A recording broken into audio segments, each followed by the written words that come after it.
Magandang araw aking mga kapatid. Makinig kayong mabuti.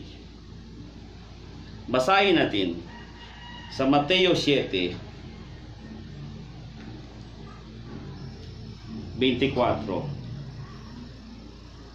Kaya't ang bawat nakikinig at nagsasagawa ng mga salita kong ito ay matutulad sa isang taong matalino na nagtayo ng kanyang bahay sa ibabaw ng bato. Umulan ng malakas, bumaha, at binayo ng malakas na hangin ang bahay na iyon, ngunit hindi nagiba sapagkat nakatayo sa ibabaw ng bato.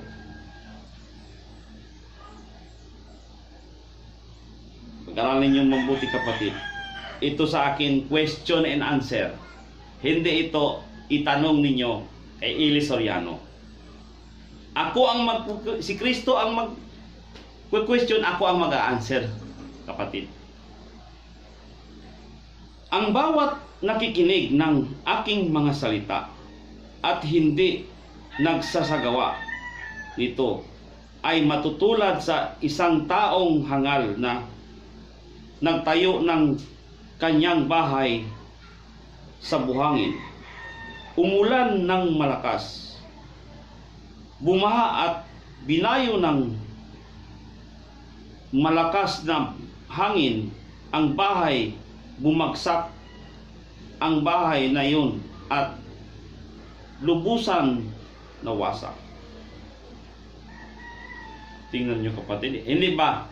Basahin din ninyo ulit sa sinasabi ni Kristo sa Mateo 23 hanggang 3 yun. 2 hanggang 3. Pagkatapos sinabi ni Jesus sa mga tao at sa kanyang mga alagad, ang mga eskriba at pariseo, sila ang kinikilalang tagapagpaliwanag sa kautusan ni Moises. Ang ibig sabihin kapatid, ang may karapatan gumagawa nitong mga nasusulat, kayo lang, nasa opisyal. Kayo lang tagapatupad nito. Kaya't gawin ninyo ang itinuturo nila at sundin ang iniutos. Ngunit huwag ninyong tularan ang kanilang mga gawa, sapagkat hindi nila isinasagawa ang kanilang ipinagngangaral. Bakit hindi nyo nagawa, kapatid? Dahil siguro sa pera, hindi ba? Dahil alam ninyo, nabuhay na kayo, marami nang dumarating na pera. Ayun, katulad ng sinasala ninyong nikinig sa inyong inumin, ngunit nilunok ninyong kamelyo. Hindi ba? Kaya katulad din ito. O ngayon, katulad binagyo kayo ngayon, binaha kayo ng mga patay. Ano ipakain niyo sa tao? Businessman ang tinatawag niyo sa kanila. Di ba dyan kayo namubuhay? Businessman? Ha? Sino tagapagtanggol ng mga businessman? Hindi ba nga mga human rights? Ha? May rights palang mga human, hindi ang Diyos. Ang Diyos may-ari sa mundo. Bakit human rights ang sinasabi ninyo? Anong rights ninyo sa mundo? Puro extortion ang ginagawa ng mga tao ninyo. Tapos sabi niyo yung human rights? Lahat ng kinakain ninyo kahit galing sa panghihingi. Katulad ng sinasabi nito. Sa buhangin kayo nagtayo ng bahay.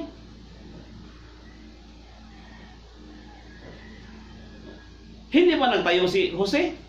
Ginawa niyang batas sa lupain ng Ehipto. Mula noon, ginawang batas ni Jose sa lupain ng Ehipto. Ang ikalimang bahagi ng ani ay para sa umiiral pa hanggang ngayon ang batas na ito. Maliban sa mga saserdote, sapagkat ang mga ito hindi saklaw ng Paraon. Di ba? Kayo nagpapanggap ng mga pari. Di ba? Sinabihan na kayo, huwag na kayong Di ba sabi niya, mata ngipin sa ngipin, nandito na ako ngayon sa lupa. Kaya ko kayong harapin. Iwan ko sa inyo kung kaya nyo akong harapin.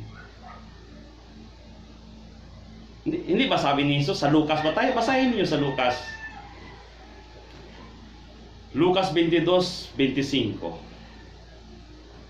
Ang hari sa mundong ito ay pinapanginoon ng kanilang nasasakupan. At ang mga may kapangyarihan ay napatatawag ng mga tagatangkilig nila.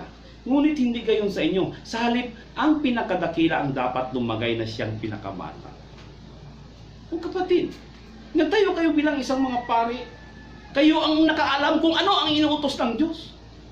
Pero anong ginagawa ninyo? Inaaway ninyo ang presidente. Imbis magpakumbaba kayo at turuan ninyo, mahal na hari, ito ang turo ng Diyos galing sa langit. Sayang, palagi kayong hinarap ng tao.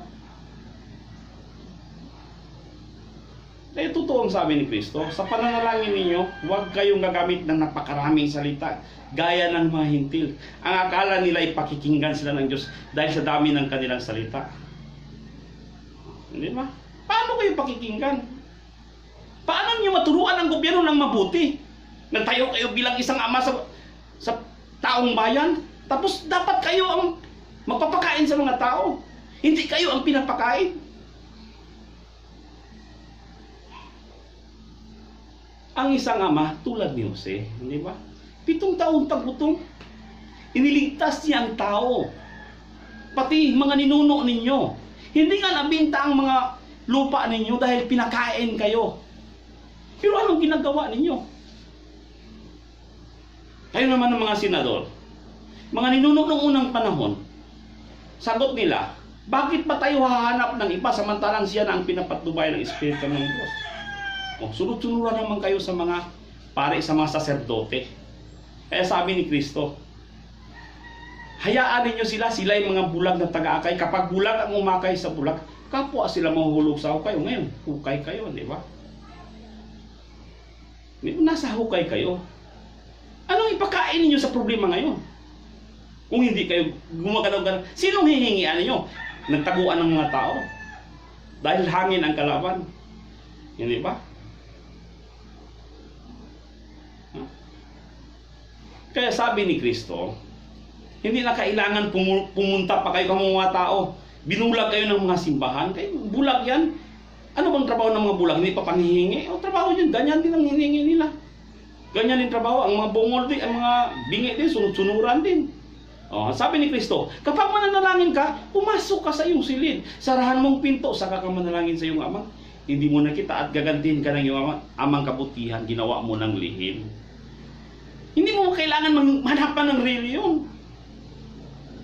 At mababasa mo sa 1 Corinto 3:16-17. Hindi ba ninyo alam na kayo'y templo ng Diyos at naninirahan sa inyo ang kanyang espiritu? Parurusahan ng Diyos ang sinumang magwasak sa kanyang templo, sapagkat banal ang templo ng Diyos. Saan ang Diyos? Nasa simbahan ba? Bawat isa sa inyo na nasa inyo ang Diyos. Di ba sabi? Kaya nga sabi niya, ganito kayo mananalangin, Ama namin na sa langit, sambahin nawa ang iyong pangalan. Ikaw nawa ang maghari sa amin. Sundin nawa ang iyong kalooban dito sa lupa tulad ng sa langit.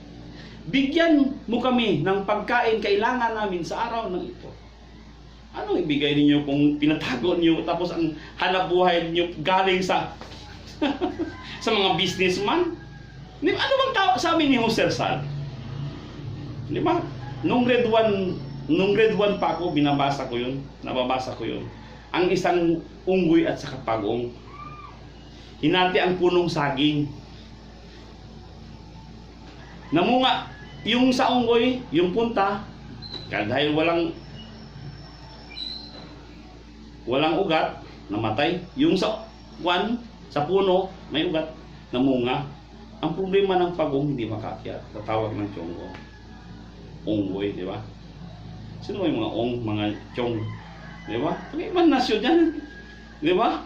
Pinatawag, tapos sa kanila ang kinikita. Imbis para sa inyo, sa kanila.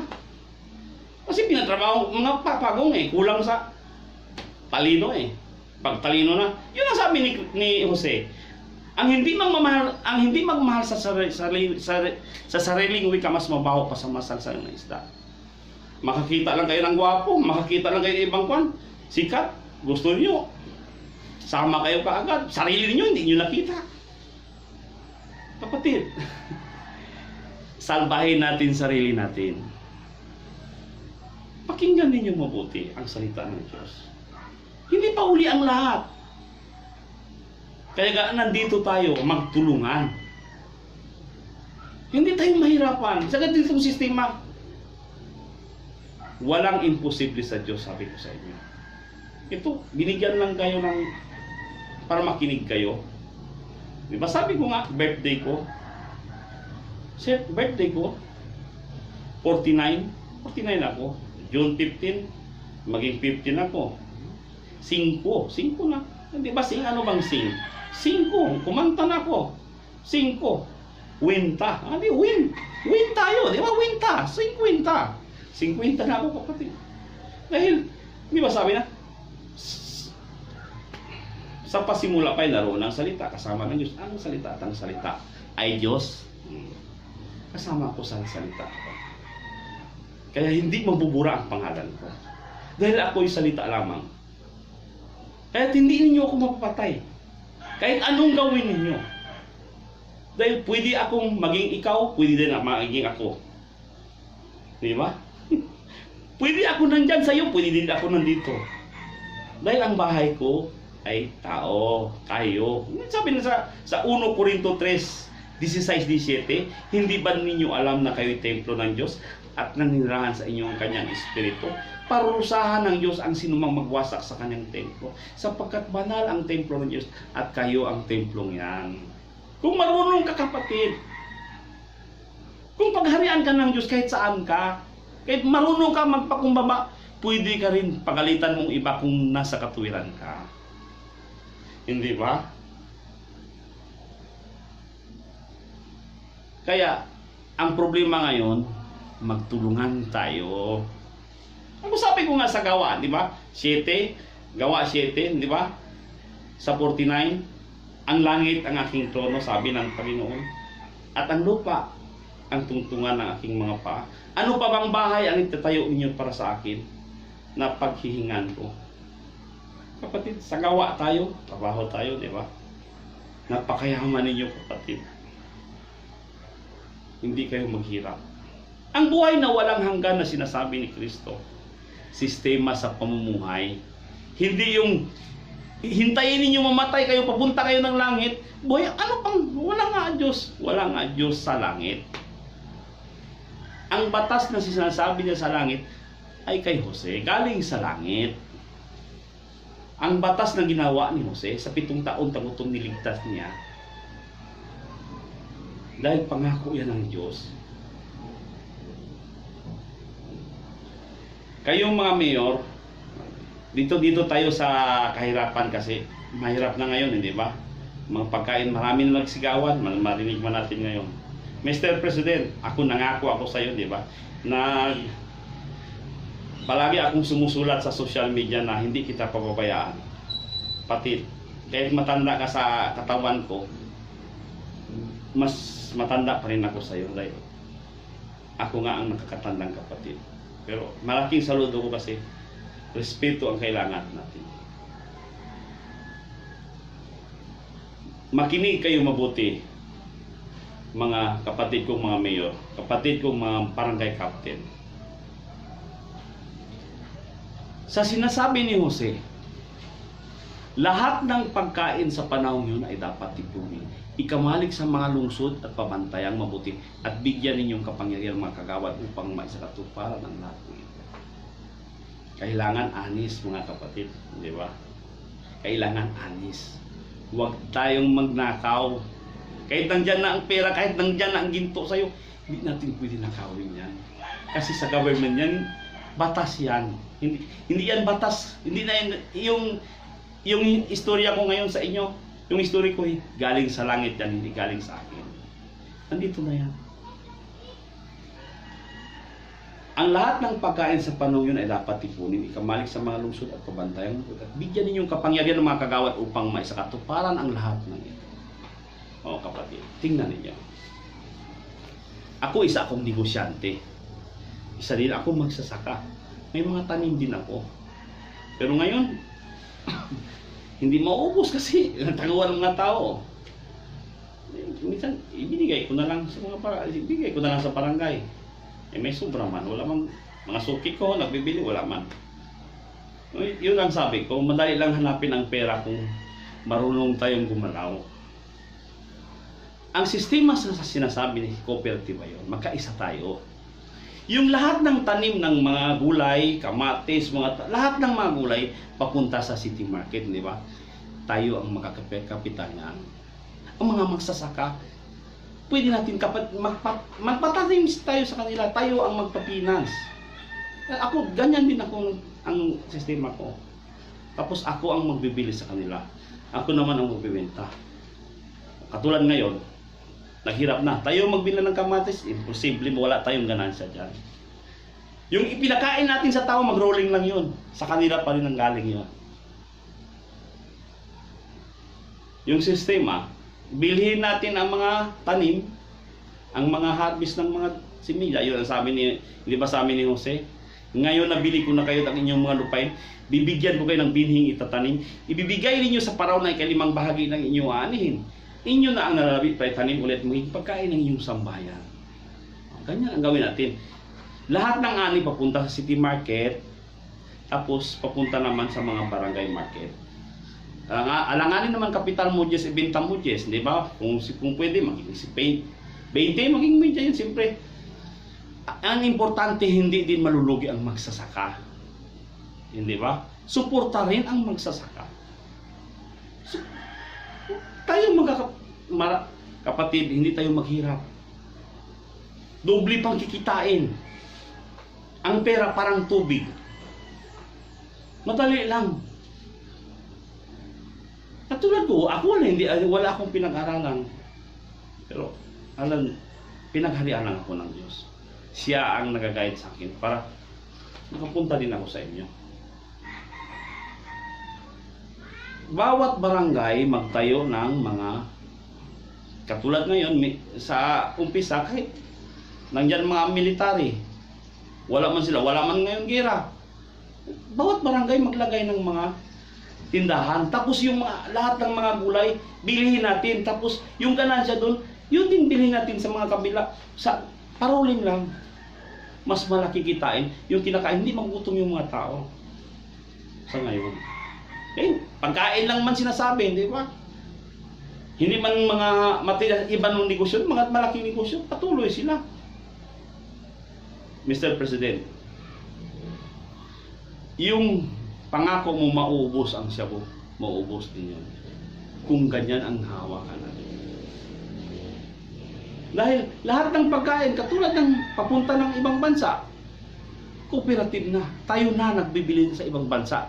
Alanganin naman tayo, gobyerno tayo magbibili ng shampoo. Para magyaman, hindi pwede yun sa kanyang sistema. Kasi gobyerno lang, nang maubos ng pagkain sa buong kanal at hilot, ang mga tao hirap na sa gutom. Kay Jose bumibili ng pagkain ang lahat. Tinitipo naman ni Jose ang pinagbilan at dinadala sa kabanyaman ng paraon. Gobyerno lang nagbibisnis. Mas magyaman ang gobyerno, kaya magtayo ng mga pabrika. Hindi na kailangan mag-abroad pa ang mga Pilipino. Dahil ang kinikita hindi mapunta sa mga tiyonggo. Hindi mapunta sa mga unggoy. Ang laman lahat, hindi na, kaya na nating akyatin. Katulad din, kung unggoy sila, ako din si Tarzan, di ba? Kaya natin maging Tarzan. Ganyan lang kapatid. Hindi pwede hindi tayo gumagalaw hanggang sa binulag na tayo ng katotohanan. Gusto niyo ba bulagin pang mga anak niyo, mga apo ninyo sa kalokohan ng mga masamang espiritu? Masamang gawain ng mga ambisyosong espiritu. Gusto niyo ba sundin pa rin ang sistema nila? Yung buhay na walang hanggan, gobyerno na nagpairal, gobyerno ang nagbibisnis.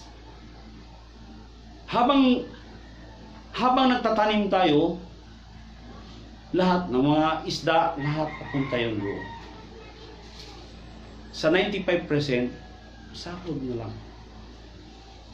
5% palagi yan nasa gobyerno. 5% palagi yan nasa gobyerno. Ganyan. Sino magsigaw? Sino magrebelde? Sino magnakaw? Lahat may trabaho. Walang magnakaw. Sa sistema, yung sinasabing magtayo ng bahay na nasa buhangin, natural lang yan.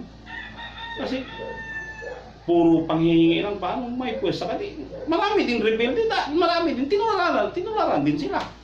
Magnanakaw, manghihingi. Hindi ba, kapatid? Kayo naman, ito naman ha. Ito naman sa mga tao naman. Mga kapatid, katong sabi nila, mga matigas ang mga ulo. Mga duro kabesa. Sabi Pastor Bacano, mga gahing ulo. Ayaw na mo magpagahi-gahi dong. Kapatid, huwag na matigas ang inyong ulo ninyo. Dahil kaya kayo buhayin ng gobyerno, kaya din kayo patayin ng gobyerno. Alam niyo kung bakit? Nakasulat dito, kapatid. Lahat. Ha? Huwag mong matigas ang ulo dahil kung batas ng gobyerno, lahat tayo susunod sa gobyerno. Batas, sundin lang ang batas ng Diyos. Huwag lang sa mga sakim ng mga tao. Gustong ariin ang mundo na hindi naman kaya pag nasa ibitan na, hindi ba? Basahin ninyo sa Roma 13 hanggang 5. Kaya huwag mamatigas mga ulo, kapatid. Ang bawat tao'y pasakop sa mga pinuno ng pamamahalaan, sapagkat walang pamamahalaan hindi mula sa Diyos. Kaya nga ang pamahalaan umiiral ay tinatag ng Diyos. Kaya nga ang bawat tao ay pasakop sa mga pinuno ng pamamahalaan, sapagkat walang pamamahalaan di mula sa Diyos. At ang mga pamahalaan umiiral ay itinatag ng Diyos. Kaya nga, ang lumalaban sa pamahalaan ay lumalaban sa itinakda ng Diyos, at lalapatan ng parusa ang sinumang lumalaban. Tingnan ninyo mga kapatid. Huwag tayong nalabag sa batas kung ano ang inutos. Dahil kung ang gobyerno, Diyos na ang humawak, mas nakakatakot na, kapatid. Dahil walang karapatan ang mga human rights dito. Dahil Diyos na ang kailangan dito. Sundin natin ang katotohanan. Ang mga pinuno ay dapat katakutan ng gumagawa ng masama. Ngunit walang dapat ikakatakot sa kanila ang gumagawa ng mabuti.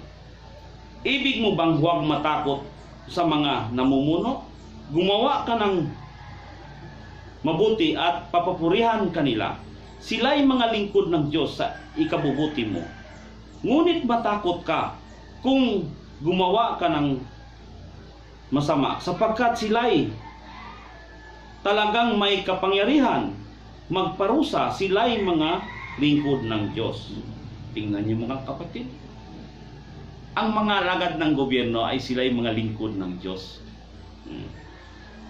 At magpaparusa sa mga gumagawa ng masama.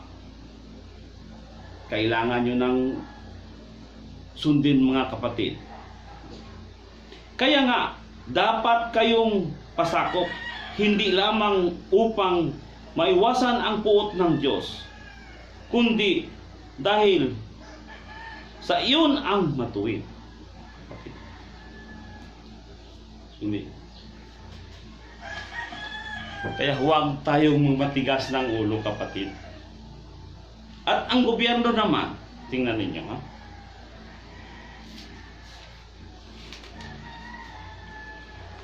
Ang gobyerno naman kailangan susunod. Hindi din magmatigas ang ulo, kasi matigas ang ulo, tayo din magproblema lahat, hindi lang isa, ikaw, ako, lahat. Kaya sundin natin ang katotohanan.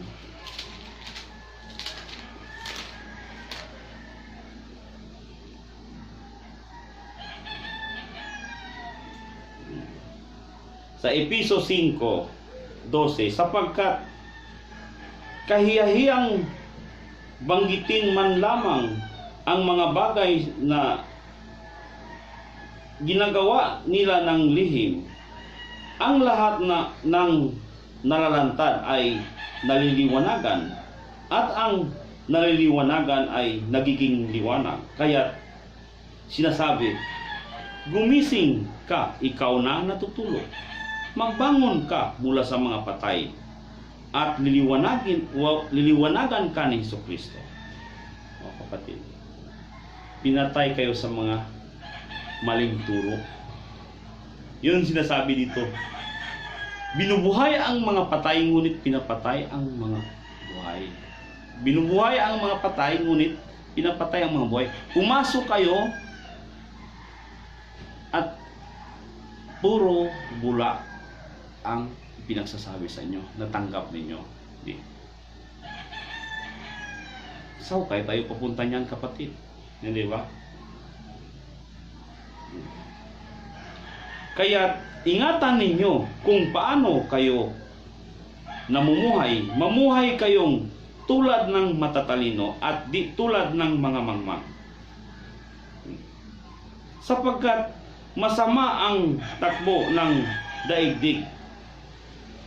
Samantalahin ninyo ang bawat pagkakataon na kayo'y makagawa ng mabuti. Huwag kayong mga hangal. Unawain ninyo kung ano ang kalooban ng Panginoon. Yun ang dapat natin gawin, kapatid. Ngayon ang buhay natin, bukas 120 lang ibinigay sa atin ng Diyos. Bakit matakot ka? Pati tayo, hindi tayo mamamatay. Yun ang sabi ko. Bakit ako wala akong kinakatakutan? Dahil alam ko ang katotohanan. At totoo ang sinasabi ko. Wala lang naniwala sa akin dahil sabi pa nila, maniwala ka niyan, wala yung pinag-aralan niyan. Hindi pwede, hindi kailangan ang importante, kapatid, maniwala tayo sa Diyos. Kahit wala kang pinag-aralan, pero pag-aralan mo ang Diyos, dahil ang batas ng gobyerno nanggagaling din dito. Ako hindi ko vision ito eh. Hindi ako pangarap dito eh. Mangarap ako, mabuhay lang ako, okay lang. Pero kinuha man ako. Kaya hindi personalan ito. Trabaho lang, di ba? Utusan lang tayo. Ano lang, trabaho lang din. Di ba, kapatid?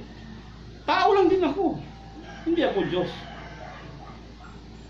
Sinusunod ko lang ang sinasabi ng Diyos.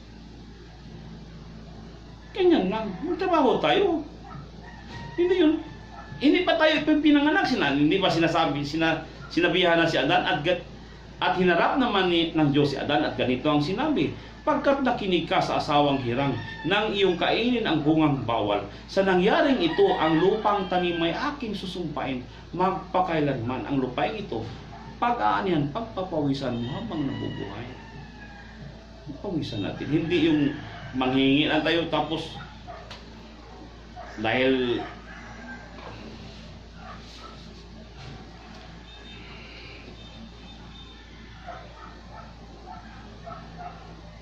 ngayon, pag-aralan ninyo mabuti, mga kapatid.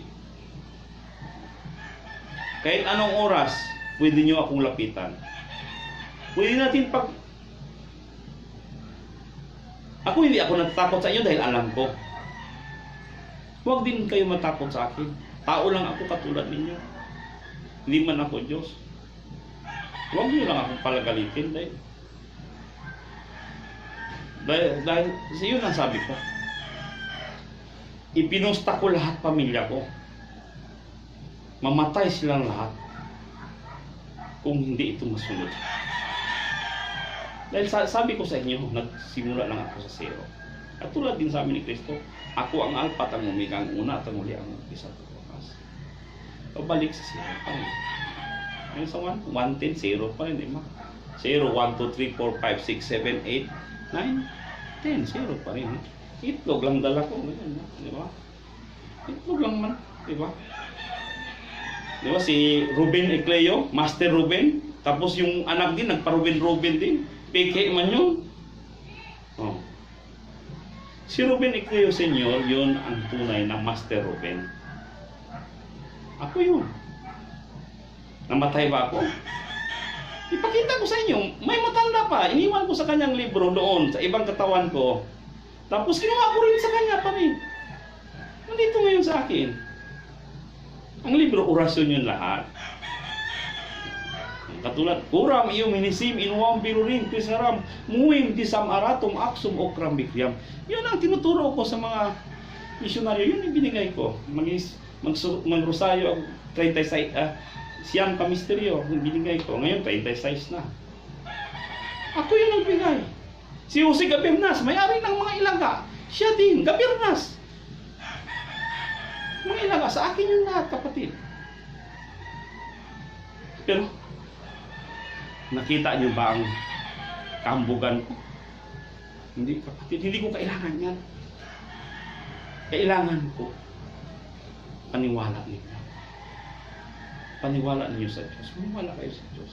Wala tayong kamatayan. Kung kayo'y mabuti, huwag kayong matakot. Makuha pa ninyo yan.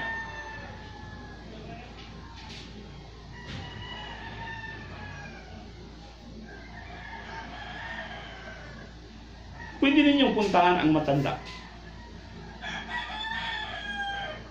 Bilang ako si Master Ruben Ecleo. Unsa ba yung egg, di ba itlog? Leo, di ba sa Chabacano? Leo, basahin ko. Tulad lang ngayon, di ba? Namatay ba ako? Kapatid? Dahil ang Espiritu, kapatid, walang kamatayan yan. Buhay pa rin. Sabi nila, reincarnation daw.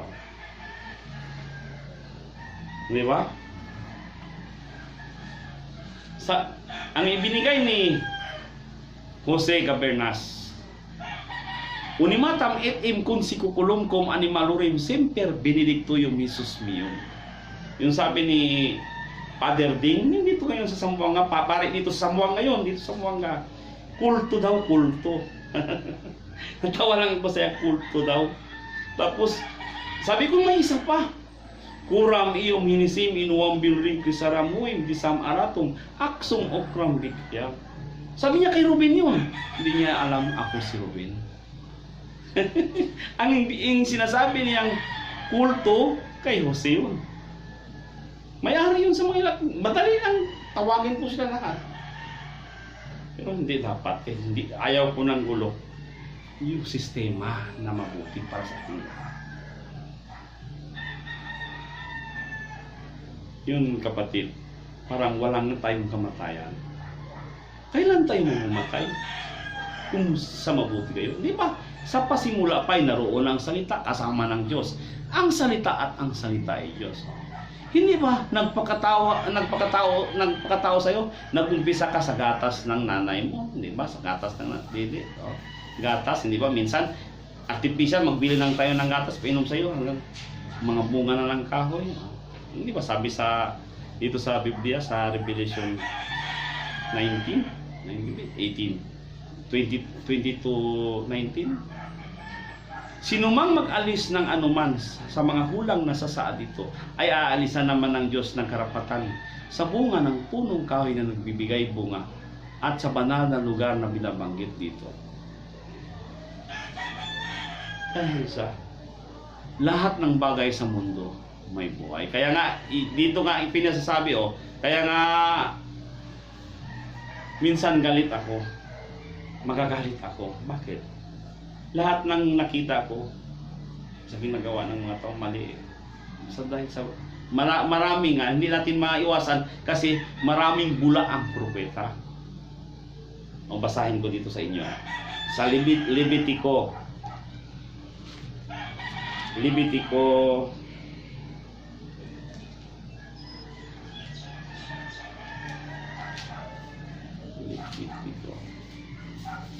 17:10.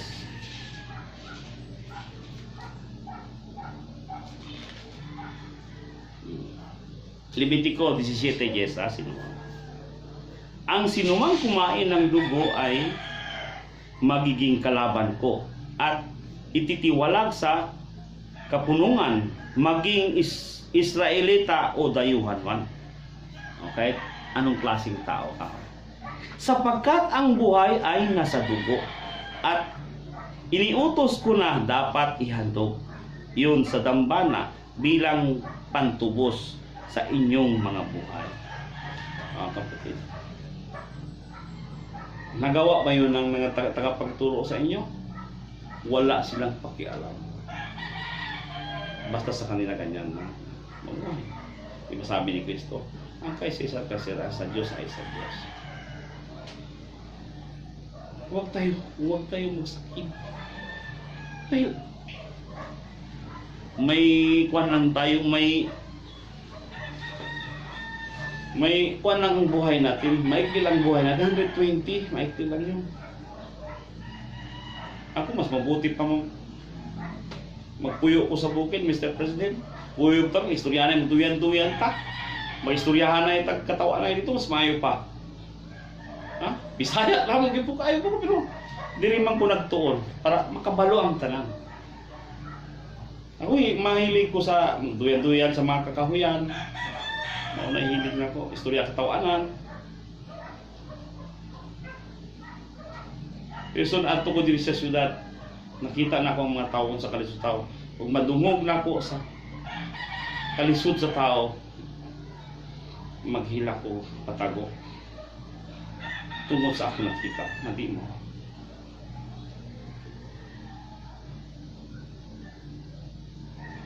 Mayo Mr. President, Bisaya ka, Bisaya, Bisaya ay na lang ka.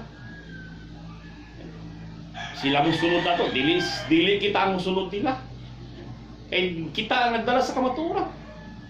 Dili sila.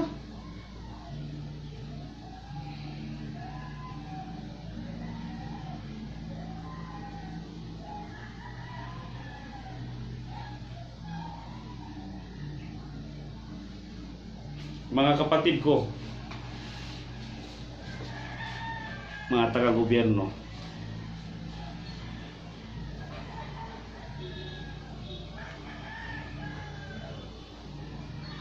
sana pakikinggan ninyo ako. Totoo ang sinasabi ko. Hindi ko kayo tinatakot dahil hindi man ako nangangarap sa mga pwesto ninyo. Kaya ko buhayin ang sarili ko. Pero aanin ko kung ang mga anak ko sumasama sa mga bulag-bulagan, mga bingi-bingi. Ayaw ko. May mga apo na ako. Kaya ayaw ko. Kaya kung ganyan, mas mabuti iposta ko na lang sila ng patayan. Di ba? Tanungin niyo sa syudad. Tinatawanan nila ako, sinasabi ko. Dahil ang kala nila ganyan, buwang-buwang ko ba? Tuo silang di na ako tinuto. Ako muhilak ko sa pagkatinuod lang. Sa akong kawalingon, muhilak lang ko ako isa. Kasi, una-una. Anong di mo ito kahit ulong mga tao. Pero so kasilang kong kapungot, ihingon ako na. Ultimong bukog sa mga tao sa menteryo akong himong kahoy. Kaya na ako himuon. Pakita na ako sa gobyerno kung himuon ninyo ito. Himuon na. Kaya na ako dalo ang may espiritu. Kaya espiritu sa tao kang may kayo. Pati. Wala'y pagtuo. Importante sa ito prinsipyo.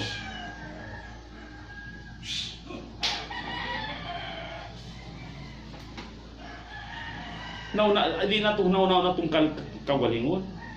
Nauna itong sa'yo na itabo sa. Kung unsa itong gikaon, kung sa'yo kalabis itong gikaon, mapu'y gusto sa uban. Gusto po na sila mukaon o lami. Diba parehaso na ito. Puriso gani business government para parehata. Diba? Parehatang tanan. Walay pobre, wala po'y dato, pero walay magutom. Lahat tapos masikada adlaw ta pista. Kung kaon lang istoryahon. Hindi mo siya akong istorya. Kung kaon lang istoryahon, masikada adlaw ta pista. Muto lang mo. Tinuod akong istorya sa inyo. Kanato sa gobyerno, tanan Tingnan niyo mga yuta, wala tanong, di ba? Ang dagat, kulang ng sulod. Dato tayo tayo. Naigsuon ko.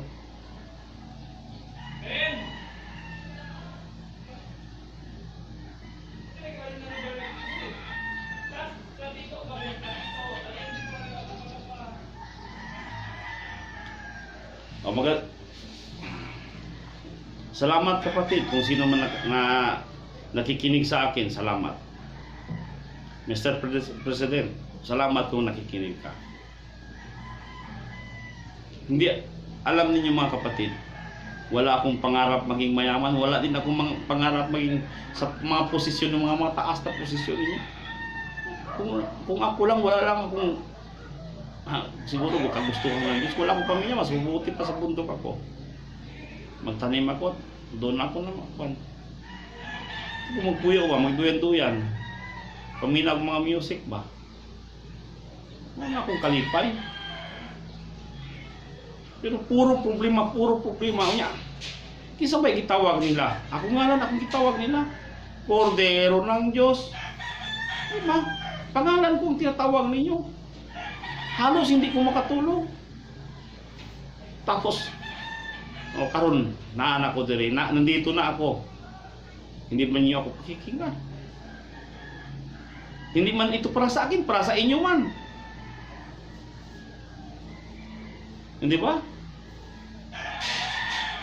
Hindi ako nangarap ng kayamanan, kapatid. Gusto ko, hinahanap ko, maging may kayamanan ako para makapagkuhan ako sa inyo, makapagsalita, para maniwala naman kayo.